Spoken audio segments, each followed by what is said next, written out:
À mesure que la vague du Delta commence à baisser, la vague Omicron, elle, monte extrêmement vite. Les chiffres d'aujourd'hui ne sont pas bons.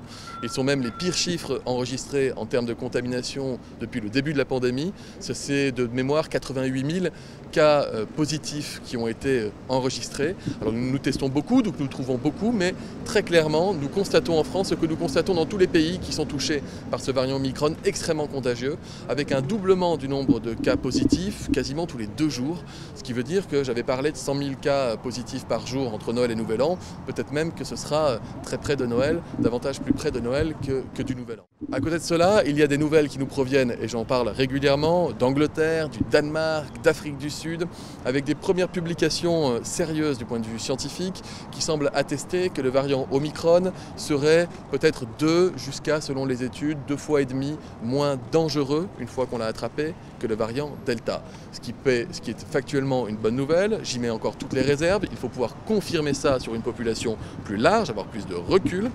Néanmoins, je vous fais aussi remarquer que s'il aurait beau être 2 fois moins dangereux que le variant Delta, si nous avons 3 fois plus ou 4 fois plus de malades qu'avec le variant Delta, la vague sanitaire, la vague hospitalière, la pression sur la réanimation ne pourra qu'augmenter fortement dans notre pays. J'ai demandé au conseil scientifique, j'ai demandé toute l'expertise nécessaire pour que nous puissions, au plus tard, en tout début de semaine à venir, de nous préparer à l'hypothèse, comme nous le constatons chez certains voisins, qu'une part non négligeable de la population active se retrouve cas contact ou positive au virus, même sans symptômes, au même moment.